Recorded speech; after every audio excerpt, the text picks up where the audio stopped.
कहानी की शुरुआत में हम देखते हैं कि कुछ अजीब से क्रीचर समुद्र के पानी से निकलकर शहर की तरफ बढ़ रहे हैं, जिसे पैरासाइट का नाम दिया गया है। फिर हम एक आदमी को देखते हैं जो अपनी वाइफ के साथ सो रहा होता है और तभी वही एलियन पैरासाइट आकर उस आदमी के कान में घुस जाता है। उस पैरासाइट के कान में घुसते ही वो आदमी तड़पने लगता है, लेकिन फिर कुछ देर बाद वो आदमी शांत होकर सो जाता है। इसके बाद हमें शिंची नाम का एक लड़का दिखाया जाता है जो कानों में हेडफोन लगाकर गाने सुन रहा होता है और तभी एक और एलियन पैरासाइट आकर उसके कान में घुसने की कोशिश करता है, लेकिन शिंची ने कानों में हेडफोन लगाए होते हैं, जिस वजह से वो पैरासाइट शिंची के कान में घुस नहीं पाता। और जब उस पैरासाइट को कान से अंदर जाने का रास्ता नहीं मिलता तब वो शिंची के नाक के जरिए अंदर जाने लगता है, लेकिन नाक में किसी चीज के घुसने की वजह से शिंची की आंख खुल जाती है और शिंची उस पैरासाइट को पकड़कर दूर फेंक देता है। मगर अब भी वो पैरासाइट शिंची की तरफ बढ़ने लगता है, इसलिए शिंची डर के मारे एक बुक उठाकर उस पैरासाइट को मारने की कोशिश करता है, लेकिन तभी वो पैरासाइट उसके हाथ पर काटकर उसके हाथ के अंदर घुस जाता है और उसके हाथ से उसकी बॉडी की तरफ आगे बढ़ने लगता है। ये देखकर शिंची घबरा जाता है और वो जल्दी से एक रस्सी उठाकर अपने हाथ को कसकर बांध लेता है ताकि वो पैरासाइट उसकी बॉडी में आगे न बढ़ सके, लेकिन वो पैरासाइट उसके हाथ के अंदर होने की वजह से शिंची को तकलीफ होने लगती है, जिस वजह से वो जोर से चिल्लाने लगता है और शिंची की चिल्लाने की आवाज सुनकर उसकी मॉम उसके पास आती है। तब शिंची अपनी मॉम से कहता है कि मेरे हाथ में कोई कीड़ा घुस गया है, लेकिन जब शिंची की मॉम उसका हाथ चेक करती है तो अंदर कुछ भी नहीं होता। यह देखकर शिंची की मॉम को लगता है कि शिंची मजाक कर रहा है, इसलिए वो वहां से चली जाती है, लेकिन यहाँ शिंची सोच में पड़ जाता है कि आखिर वो कीड़ा कहाँ चला गया। अगली सुबह शिंची जब ब्रेकफास्ट कर रहा होता है तब उसे अपने राइट हैंड यानी कि जिस हाथ में वो पैरासाइट अंदर घुसा था वो हाथ शिंची को काफी अजीब सा महसूस होता है। इसके बाद हम उस आदमी को देखते हैं जिसके कान के अंदर पैरासाइट घुस गया था। वो आदमी काफी अजीब सा बिहेव कर रहा होता है और उसकी आंखें टेढ़ी मेढ़ी होने लगती हैं, जैसे वो अपनी बॉडी पर कंट्रोल खो चुका हो। इसके बाद वो आदमी अपनी वाइफ के पास जाता है और तभी अचानक उसका मुंह एक बड़े क्रीचर की तरह खुल जाता है जिसके अंदर कई सारी आंखें थी। अब इससे पहले कि उसकी वाइफ कुछ समझ पाती तभी वो आदमी अपनी वाइफ का सिर एक ही झटके में खा जाता है। यहाँ हमें पता चलता है कि यह पैरासाइट इंसान के कान से होते हुए उसके दिमाग पर कब्जा कर लेते हैं और फिर उस इंसान की बॉडी को अपनी मर्जी से कंट्रोल करने लगते हैं। अब हम फिर से शिंची को देखते हैं जो कि अपनी गर्लफ्रेंड के साथ स्कूल जा रहा था, लेकिन आज शिंची का बिहेवियर थोड़ा बदला हुआ था और उसके जिस हाथ में पैरासाइट घुसा था उस हाथ पर उसका कोई भी काबू नहीं था। वो हाथ अजीब तरह से शिंची की गर्लफ्रेंड को छूने लगता है और फिर अचानक शिंची की गर्लफ्रेंड का प्राइवेट पार्ट पकड़ लेता है। ये देखकर शिंची की गर्लफ्रेंड उससे नाराज होकर चली जाती है। अब शिंची जब क्लास में बैठता है तो उसका इरेजर गलती से नीचे गिर जाता है और शिंची जब उसे उठाने लगता है तो वो इरेजर को उठा नहीं पाता क्योंकि वो इरेजर उससे कुछ दूरी पर होता है, लेकिन तभी अचानक उसका हाथ लंबा होकर इरेजर को उठा लेता है। ये देखकर शिंची हैरान हो जाता है और उसे कुछ समझ नहीं आता कि आखिर उसके साथ यह क्या हो रहा है। क्लास से छुट्टी मिलने के बाद जब वो अपने फ्रेंड के साथ बास्केटबॉल खेल रहा होता है तब शिंची काफी दूर से बिल्कुल सीधा बास्केट रिंग में बॉल डाल देता है। ये देखकर उसके सभी दोस्त हैरान रह जाते हैं और शिंची के साथ साथ उसके सभी दोस्तों को भी समझ नहीं आता कि आखिर ये इसने कैसे किया। अब शिंची परेशान होकर जब घर आता है तो वो इसके बारे में इंटरनेट पर रिसर्च करने लगता है, लेकिन उसे इस बारे में कोई भी इन्फॉर्मेशन नहीं मिलती और तभी अचानक उसके हाथ से एक आंख बाहर आती है, पर शिंची के देखते ही वो आंख फिर से हाथ के अंदर चली जाती है। यह देखकर शिंची घबरा जाता है और वो एक चाकू उठाकर अपने हाथ के उस जगह को काटने वाला होता है जिस जगह से आंख बाहर आई थी, लेकिन तभी उसका हाथ एक बड़े से सांप में बदलकर उसे डराने लगता है और फिर उसका हाथ एक छोटे क्रीचर में बदल जाता है। शिंची बहुत ज्यादा घबराया हुआ होता है और वो अपने हाथ से पूछता है कि तुम कौन हो। तब उसका हाथ उसी की बात को रिपीट करते हुए कहता है कि तुम कौन हो। अब शिंची रोते हुए खुद से कहता है कि यह मेरे हाथ को क्या हो गया है। तब वो क्रीचर शिंची की बातों को दोहराने लगता है और फिर वो शिंची को बताता है कि मैंने तुम्हारा हाथ खा लिया है। वहीं दूसरी तरफ हम उसी आदमी को देखते हैं जिसने अपनी वाइफ के सर को खा लिया था और अब वो आदमी टीवी के सामने बैठकर इंसानों की भाषा सीखने लगता है। साथ ही हम देखते हैं कि इस आदमी ने अपनी बीवी की बॉडी को पूरी तरह से खा लिया है। अगले दिन सुबह जब शिंची नींद से उठता है तो वो देखता है कि वही क्रीचर जो कि उसके हाथ से जुड़ा हुआ है वो उसका लैपटॉप और बुक्स पढ़ते हुए इंसानों के तौर तरीके सीख रहा है। यहाँ शिंची उस क्रीचर से कहता है कि मैं हॉस्पिटल जाकर अपना हाथ कटवा दूंगा और तुम्हें अपने आप से अलग कर दूंगा। ये सुनकर वो क्रीचर कहता है कि ऐसा करने से मैं तो तुमसे अलग हो जाऊंगा, लेकिन तुम अपना एक हाथ खो दोगे और मुझे पता है कि तुम ऐसा कभी नहीं करोगे। यहाँ वो क्रीचर शिंची से कहता है कि मैं तो तुम्हारी पूरी बॉडी पर कब्जा करने की कोशिश कर रहा था, लेकिन फिर तुमने अपने हाथ को रस्सी से बांधकर मुझे आगे जाने से रोक दिया, इसलिए अब मैंने सिर्फ तुम्हारे हाथ पर ही कब्जा कर रखा है और अब हम दोनों एक दूसरे के साथ जुड़ चुके हैं। साथ ही वो क्रीचर शिंची से कहता है कि तुम परेशान मत हो, मैं तुम्हें कोई भी नुकसान नहीं पहुंचाऊंगा क्योंकि अगर तुम्हें कुछ हो गया तो मैं भी मर जाऊंगा। अब यहाँ शिंची का भी थोड़ा बहुत डर दूर हो गया था और शिंची उस क्रीचर से पूछता है कि तुम्हारा नाम क्या है। तब वो क्रीचर कहता है कि तुम मुझे मिकी बुला सकते हो। अब शिंची जब स्कूल जाता है तो वहाँ मिकी ढेर सारे बुक्स पढ़ता है जिससे वो इंसानों के बारे में और भी ज्यादा जानने लगता है। मिकी बहुत ही ज्यादा इंटेलिजेंट होता है। जैसे ही शिंची क्लासरूम से बाहर आता है तब मिकी पास वाले क्लास में स्टूडेंट को फाइट की प्रैक्टिस करते हुए देखकर उनसे फाइटिंग स्किल्स सीख लेता है। अब इसके बाद शिंची पेंटिंग क्लास में पेंटिंग बना रहा होता है और शिंची अपने उस क्रीचर वाले हाथ से अपनी गर्लफ्रेंड का एक बहुत ही प्यारा पेंटिंग बना लेता है। तभी उसकी गर्लफ्रेंड वहां आती है और जब वो अपने बॉयफ्रेंड के हाथों बना हुआ अपना पेंटिंग देखती है तो वह शिंची से काफी खुश हो जाती है और उसे कहती है कि पिछली बार तो तुमने गलती से मेरे प्राइवेट पार्ट को टच कर लिया था, लेकिन अगर तुमने फिर से वो सब किया ना तो मैं तुम्हारी जान ले लूंगी। ये कहकर वह वहां से चली जाती है। अब स्कूल से छुट्टी होने के बाद शिंची जब घर आता है और बाथ टब में नहाने लगता है तब मिकी कहता है कि मुझे तुम्हारी बॉडी को इन्वेस्टिगेट करना है। शिंची उसे ऐसा करने से मना करता है, लेकिन मिकी जबरदस्ती उसकी बॉडी पार्ट्स को देखने लगता है और बॉडी पार्ट्स देखने के बाद मिकी शिंची पर हंसता है। यहाँ हम देखते हैं कि मिकी और शिंची में काफी अच्छी दोस्ती हो गई है और ये दोनों एक साथ रहना सीख गए हैं। वहीं हम बाहर शहर के हालात देखते हैं जहां और भी कई सारे पैरासाइट ने और लोगों की बॉडी पर कब्जा कर लिया है और वो पैरासाइट लोगों को मार कर खा रहे थे। ये खबरें पूरे शहर में फैल जाती हैं, लेकिन किसी भी आम इंसान को यह पता नहीं होता कि लोगों को कौन मार रहा है। और एक दिन शिंची जब मार्केट जाता है तभी मिकी शिंची से कहता है कि मुझे यहाँ आसपास अपनी तरह किसी पैरासाइट के होने का एहसास हो रहा है। अब शिंची उसकी बातों को इग्नोर करने लगता है, लेकिन मिकी उसे जबरदस्ती एक रेस्टोरेंट के अंदर ले जाता है जहाँ उसे एक आदमी दिखाई देता है और उस आदमी की बॉडी पर भी पैरासाइट ने कब्जा कर लिया था जो बहुत ही ज्यादा भयानक दिख रहा था और वो आदमी एक नॉर्मल आदमी को मारकर खा रहा था। यहाँ वो आदमी जब शिंची को देखता है तो उसे एहसास हो जाता है कि शिंची के शरीर में भी एक पैरासाइट है, इसीलिए वो आदमी शिंची को इंसानों का मीट खाने के लिए देता है, लेकिन शिंची उसे खाने से मना कर देता है। ये देखकर उस आदमी को पता चल जाता है कि शिंची की बॉडी में जो पैरासाइट है उस पैरासाइट का शिंची की बॉडी पर पूरा कंट्रोल नहीं है और वो पैरासाइट सिर्फ उसके हाथ से जुड़ा हुआ है। ये पता चलते ही वो आदमी शिंची को मारने का सोचता है, लेकिन उसके सोचने से पहले ही शिंची के हाथ से जुड़े पैरासाइट यानी मिकी को पता चल जाता है कि यह आदमी अब शिंची को मारने वाला है। इसलिए मिकी शिंची से कहता है कि यह आदमी तुम्हें मार देगा, इसलिए जल्दी से यहाँ से भागो। ये पता चलते ही शिंची बाहर निकलने की कोशिश करता है, लेकिन उससे दरवाजा नहीं खुल पाता। तभी वो आदमी शिंची के पास आता है और वो आदमी अपना एक हाथ काटकर मिकी से कहता है कि तुम शिंची के हाथ को छोड़कर मेरे हाथ पर आ जाओ। लेकिन मिकी और शिंची में अच्छी दोस्ती हो गई थी और मिकी को शिंची की बॉडी पसंद थी, इसलिए मिकी उस आदमी के हाथ पर जाने से इनकार कर देता है। यह देखकर उस आदमी को गुस्सा आ जाता है और वो आदमी शिंची पर हमला करने लगता है, लेकिन यहाँ मिकी शिंची की जान बचाने के लिए उस पैरासाइट से फाइट करता है और क्योंकि मिकी ने शिंची के स्कूल में स्टूडेंट को फाइट करते हुए देखा था, इसीलिए मिकी उसी मूव का इस्तेमाल करके उस पैरासाइट का सिर धड़ से अलग कर देता है, जिससे वह पैरासाइट वहीं पर मर जाता है। अब तभी यहाँ कोई आने लगता है। इससे पहले कि वह आदमी शिंची को देख पाता, शिंची जल्दी से पीछे के रास्ते से वहां से निकल जाता है। घर आकर वो अपनी मॉम को इस बारे में कुछ भी नहीं बताता। वहीं न्यूज पर दिखाया जाता है कि शहर में हर रोज लोग गायब हो रहे हैं, लेकिन पुलिस को इस बारे में कुछ भी नहीं पता कि आखिर लोगों को कौन गायब कर रहा है और पूरे शहर में शिंची के अलावा कोई भी नहीं जानता था कि उन्हें पैरासाइट मारकर खा रहे हैं। यहाँ शिंची मिकी से कहता है कि तुम अपने पैरासाइट दोस्तों से कहो कि वह लोगों को मारकर ना खाएं। तब मिकी जवाब में कहता है कि जैसे तुम इंसान सब्जियां और जानवरों को मारकर खाते हो वैसे ही हम जिंदा इंसानों को खाते हैं, इसलिए इसमें कोई बुरी बात नहीं है। और रही बात मेरी, तो मेरा तुम्हारी पूरी बॉडी पर कंट्रोल नहीं है, इसलिए तुम जो कुछ खाते हो उससे मुझे भी एनर्जी मिलती है, इसलिए मुझे इंसानों को मारने की कोई जरूरत नहीं। अगले दिन शिंची जब स्कूल जाता है तब मिकी उसे बताता है कि यहाँ आसपास मेरी तरह कोई दूसरा एक पैरासाइट भी है और वह कोई और नहीं बल्कि शिंची की टीचर थी। शिंची जब टीचर को देखता है तो उसे पता चल जाता है कि हमारी ये टीचर एक पैरासाइट है और यही टीचर भी समझ जाती है कि शिंची के साथ एक पैरासाइट जुड़ा हुआ है। अब स्कूल से छुट्टी होने के बाद टीचर शिंची को अपने पास बुलाती है और उससे कहती है कि तुम्हें मुझसे डरने की जरूरत नहीं, मैं यहाँ स्कूल में इसलिए आई हूँ ताकि मैं इंसानों के तौर तरीके को सीखकर इंसानों के बीच घुल मिलकर रह सकूं। साथ ही वो बताती है कि मैंने एक दूसरे पैरासाइट के साथ मिलकर खुद को प्रेग्नेंट कर लिया है ताकि ये पता चल सके कि दो पैरासाइट के मिलने से जो बच्चा पैदा होगा वो इंसान होगा या फिर कोई पैरासाइट। इसके बाद वह टीचर शिंची को दो और पैरासाइट से मिलवाती है जिनकी बॉडी पर पैरासाइट ने कब्जा कर लिया था। इनमें से एक हाई स्कूल का स्टूडेंट था और दूसरा एक पुलिस ऑफिसर था। टीचर शिंची से कहती है कि हमारा 3 लोगों का ग्रुप है जो एक दूसरे को हर एक बात की खबर देते हैं ताकि हम सब इंसानों के बीच छुप कर रह सकें। और टीचर शिंची से कहती है कि तुम्हें भी हमारे ग्रुप को ज्वाइन कर लेना चाहिए, लेकिन शिंची इनके ग्रुप के साथ मिलकर काम करने से इनकार कर देता है। तब टीचर शिंची से कहती है कि ठीक है, अगर तुम्हें हमारे ग्रुप को ज्वाइन नहीं करना तो तुम्हारी मर्जी, लेकिन हमारे बारे में किसी को भी पता नहीं चलना चाहिए। अगर तुमने हमारे बारे में किसी को बताया कि हम पैरासाइट हैं तो हम तुम्हें जिंदा नहीं छोड़ेंगे। ये कहकर वो तीनों वहां से जाने लगते हैं, लेकिन जाने से पहले वह पुलिस ऑफिसर शिंची को काफी अजीब नजरों से देखता है। अब यहाँ मिकी शिंची को बताता है कि टीचर में जो पैरासाइट है वह एकदम शांत है, मैंने आज तक उसकी तरह शांत पैरासाइट कभी नहीं देखा, लेकिन जो पुलिस ऑफिसर है उसमें मुझे थोड़ा बहुत गड़बड़ नजर आया, इसलिए तुम पुलिस ऑफिसर से अलर्ट रहना। और जब शिंची वापस अपने घर आ रहा होता है तभी रास्ते में उसके सामने वही पैरासाइट पुलिस ऑफिसर आ जाता है। पुलिस ऑफिसर शिंची पर काफी गुस्सा होता है क्योंकि उसे पता चल गया होता है कि कुछ दिन पहले उस रेस्टोरेंट में जो पैरासाइट मारा गया था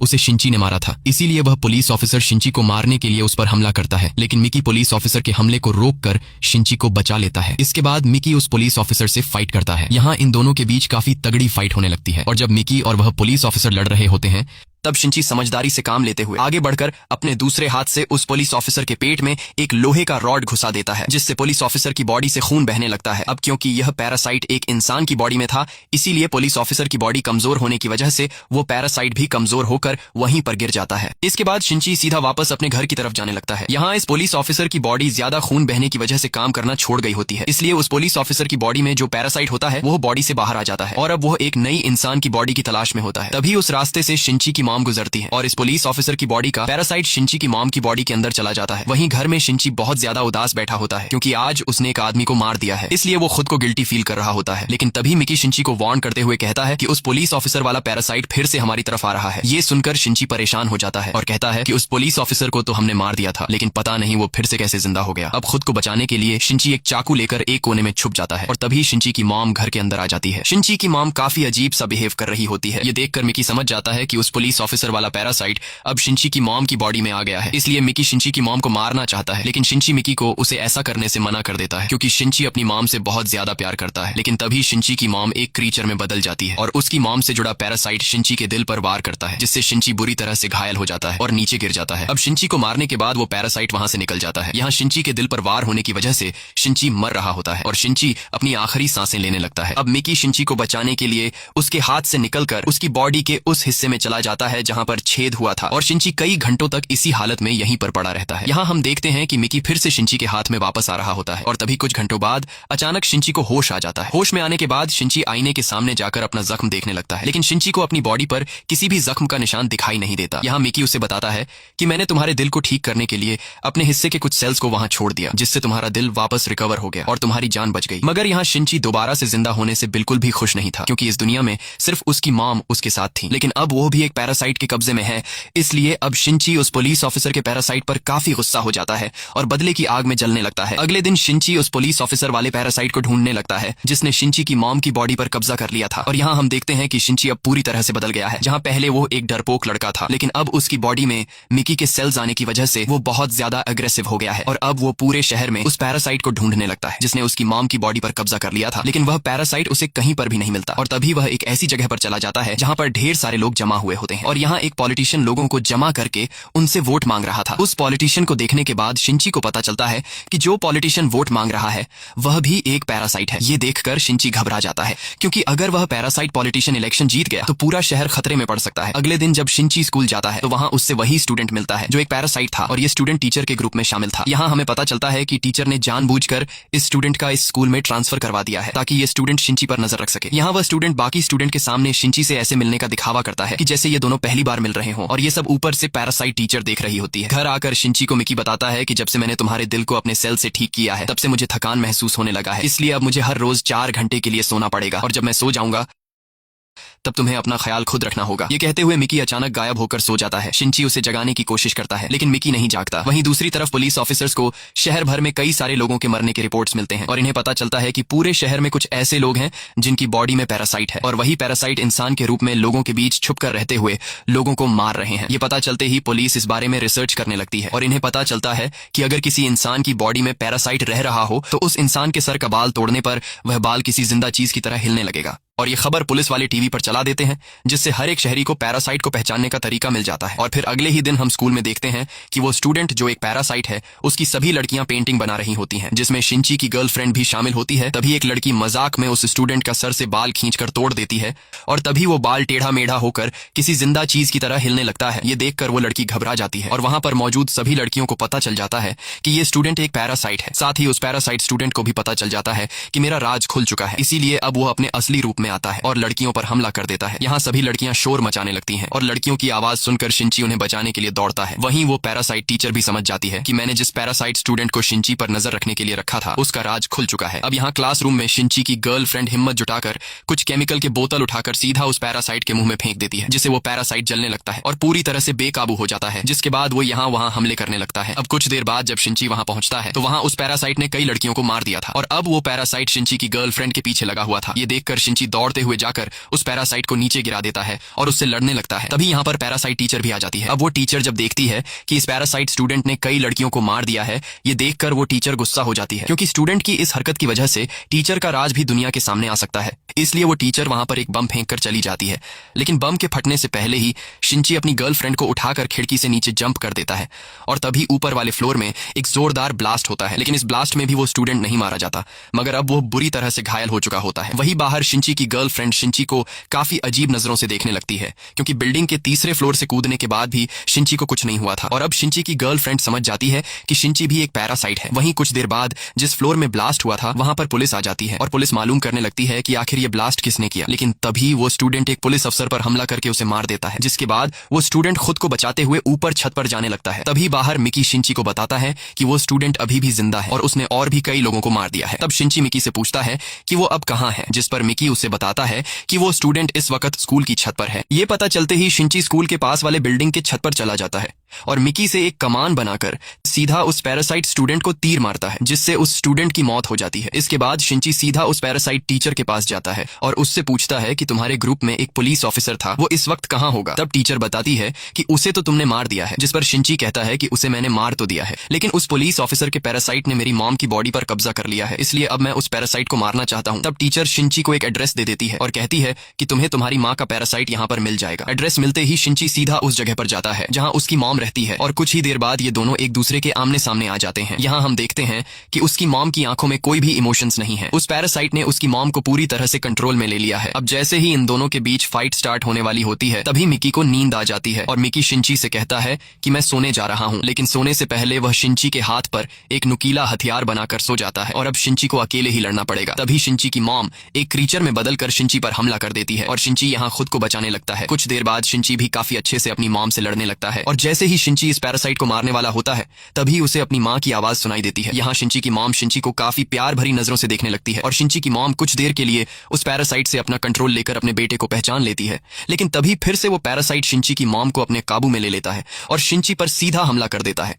लेकिन हमले के दौरान शिंची की मॉम अपना हाथ बढ़ाकर उस पैरासाइट के हमले को रोक देती है और अपने बेटे को मरने से बचा लेती है। लेकिन अब शिंची की मॉम के हाथ से खून बहने लगता है, जिस वजह से शिंची की मॉम कमजोर होने लगती है और अब शिंची की मॉम कमजोर होने की वजह से वो पैरासाइट भी कमजोर हो जाता है और मौके का फायदा उठा करना चाहते हुए शिंची सीधा जाकर उस पैरासाइट को मार देता है, जिससे उसकी मॉम की भी डेथ हो जाती है। वहीं दूसरी तरफ हम देखते हैं कि जो एक पैरासाइट पॉलिटिशियन है वो इलेक्शन जीतकर सिटी का मेयर बन जाता है, जिसका मतलब कि अब पूरा शहर खतरे में पड़ने वाला है। वहीं शिंची अपने गर्लफ्रेंड से मिलने हॉस्पिटल जाता है, जहां हम देखते हैं कि कोई चुपके से शिंची पर नजर रख रहा है और वो आदमी शिंची और मिकी की कुछ फोटोज ले लेता है। अब यहाँ से मूवी का सेकंड पार्ट शुरू हो जाता है, जहां हम देखते हैं कि शिंची अब काफी उदास रहने लगा है, क्योंकि अब उसकी मॉम इस दुनिया में नहीं रही और अब शिंची ने फैसला कर लिया है कि वो पूरे शहर में पैरासाइट्स को चुन चुन कर मारेगा। वहीं अब पूरे शहर में पुलिस भी एक्टिव हो जाती है और पैरासाइट को ढूंढने लगती है। यहाँ पुलिस ने एक बंदे को हायर कर लिया होता है, जो वैसे तो एक कॉन्ट्रैक्ट किलर है, लेकिन इस आदमी की खास बात ये थी कि ये पैरासाइट को देखकर पहचान लेता था कि ये नॉर्मल इंसान है या फिर पैरासाइट। अब पुलिस वाले इस आदमी को गाड़ी में बिठाकर सीधा हेडक्वार्टर ले जाते हैं, जहां इस आदमी के सामने कई सारे लोगों को लाया जाता है और पुलिस वाले इससे पूछते हैं कि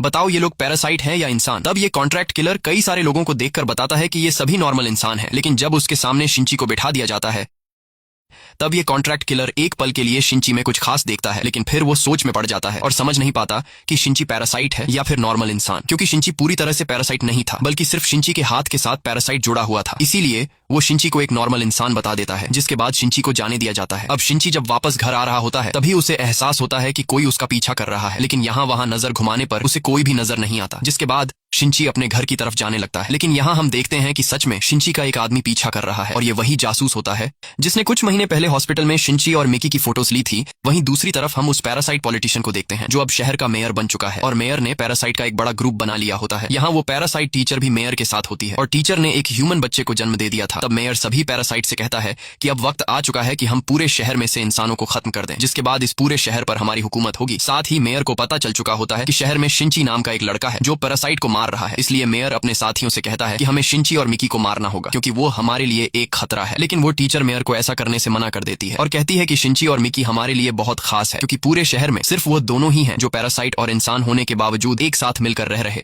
यहाँ हम देखते हैं कि टीचर इंसानों का साथ दे रही है और वो इंसानों को मारना नहीं चाहती थी, क्योंकि अब वो एक ह्यूमन बच्चे की माँ बन चुकी है और एक माँ बनने के बाद टीचर के अंदर भी ह्यूमन इमोशंस आने लगे थे। लेकिन यहाँ मेयर को टीचर की बातें बिल्कुल पसंद नहीं आती और मेयर सीधा एक पैरासाइट के पास जाता है। ये कोई आम पैरासाइट नहीं बल्कि इस आदमी के पास 5 पैरासाइट होते हैं और इसकी बॉडी में 5 पैरासाइट होने की वजह से ये आदमी पूरे शहर का सबसे खतरनाक पैरासाइट है। इसलिए मेयर इस खतरनाक पैरासाइट से कहता है कि शहर में शिंची नाम का एक लड़का है जो पैरासाइट को मार रहा है, इसलिए तुम्हें उस लड़के को मारना होगा। वहीं हम टीचर के पास उस आदमी को देखते हैं जो पिछले काफी दिनों से शिंची पर नजर रख रहा था और ये देखकर हमें पता चलता है कि इस आदमी को टीचर ने शिंची के पीछे लगा रखा है।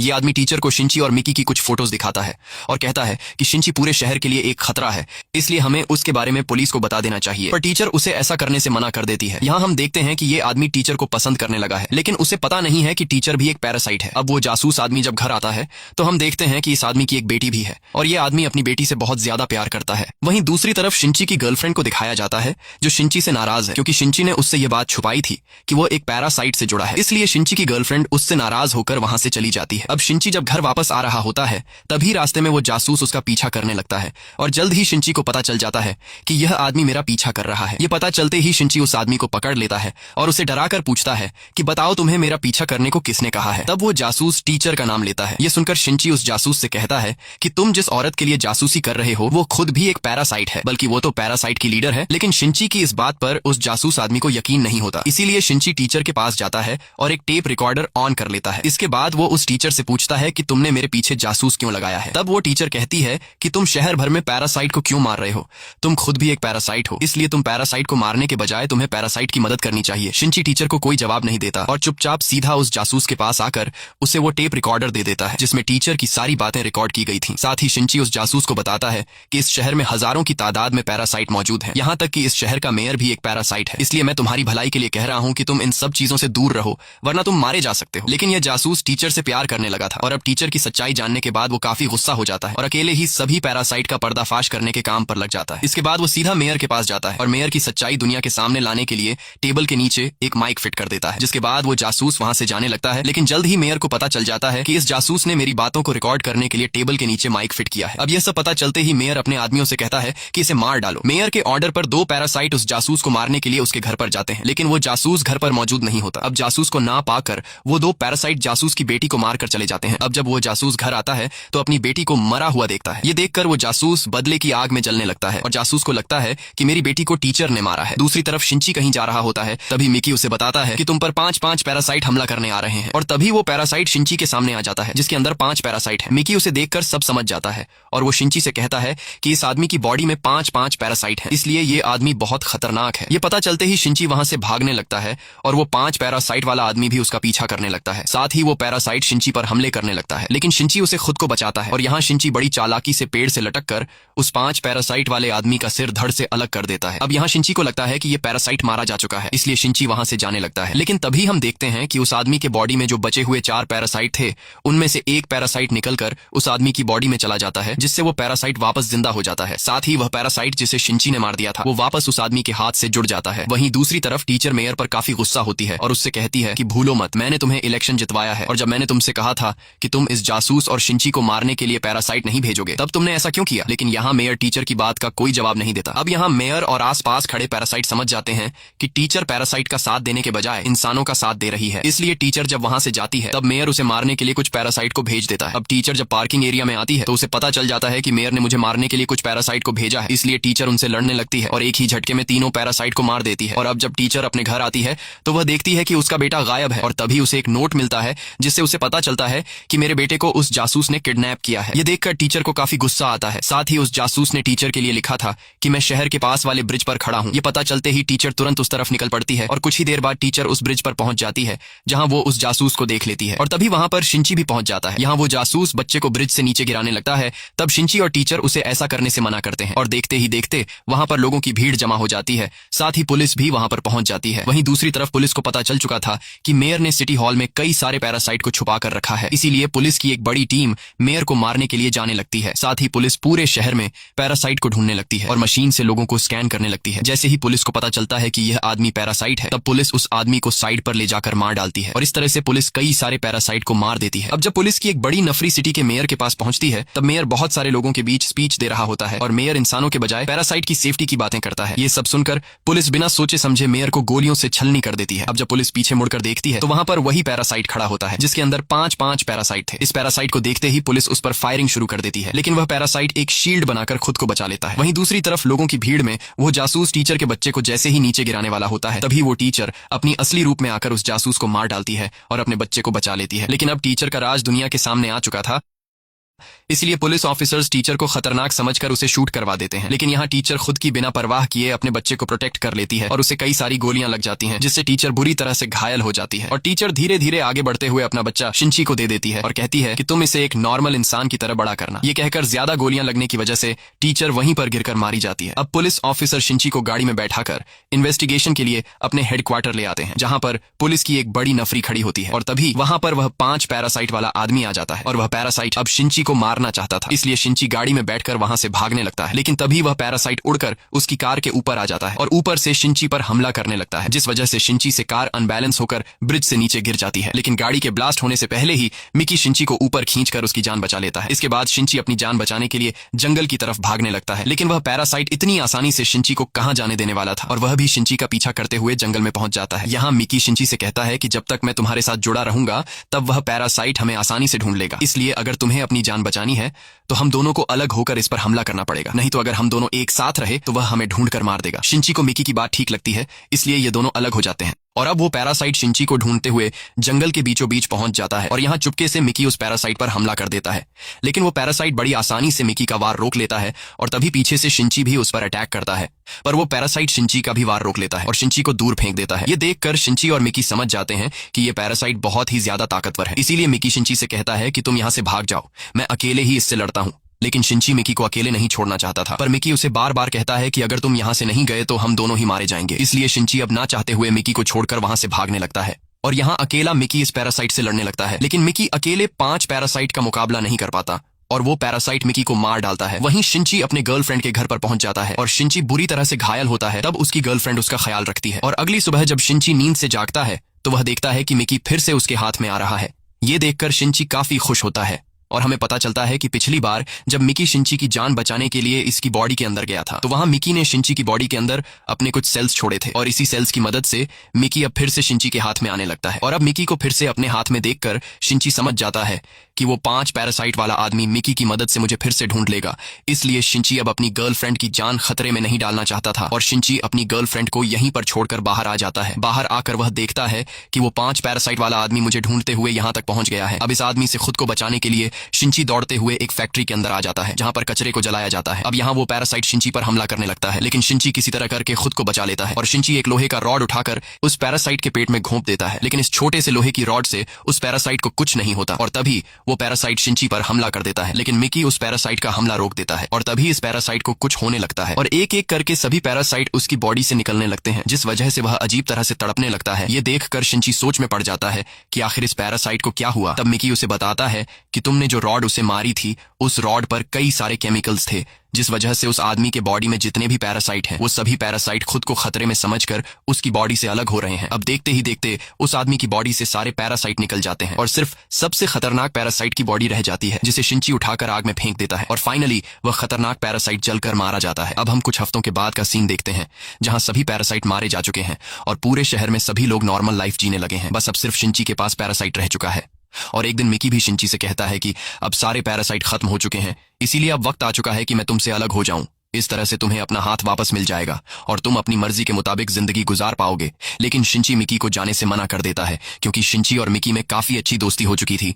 लेकिन मिकी कहता है कि मैं अब और तुम पर बोझ नहीं बनना चाहता। ये कहते हुए मिकी अचानक गायब हो जाता है और शिंची का हाथ वापस आ जाता है। ये देखकर शिंची काफी उदास हो जाता है क्योंकि शिंची ने अपने दोस्त को खो दिया था और शिंची रोने लगता है। अब इस तरह से और कई दिन बीत जाते हैं और अब शिंची अपनी गर्लफ्रेंड के साथ खुश रहने लगा था। एक दिन शिंची जब अपनी गर्लफ्रेंड के साथ कहीं जा रहा होता है तभी वो कॉन्ट्रैक्ट किलर जो पैरासाइट को देखकर पहचान लेता है वो शिंची की गर्लफ्रेंड को पकड़कर बिल्डिंग के किनारे पर ले जाता है क्योंकि अब भी उस किलर को शिंची में एक पैरासाइट नजर आ रहा था। लेकिन शिंची उससे कहता है कि अब मैं किसी भी पैरासाइट के साथ नहीं जुड़ा हूँ और जो पैरासाइट मेरे साथ था वो मुझे छोड़कर चला गया है। लेकिन वो किलर शिंची की बात नहीं सुनता और शिंची की गर्लफ्रेंड को बिल्डिंग से नीचे छोड़ देता है। ये देखकर शिंची अपने गर्लफ्रेंड को बचाने के लिए तेजी से भागता है और उस किलर को मारकर दूर फेंक देता है। लेकिन जैसे ही शिंची अपनी गर्लफ्रेंड को पकड़ने के लिए हाथ बढ़ाता है, तब उसकी गर्लफ्रेंड उसके हाथ से छूट जाती है और वो नीचे जाने लगती है। शिंची अपने गर्लफ्रेंड को नीचे जाते हुए नहीं देख सकता था, इसलिए वह अपनी आंखें बंद कर लेता है और अपनी गर्लफ्रेंड के साथ बिताए हुए वक्त को याद करने लगता है।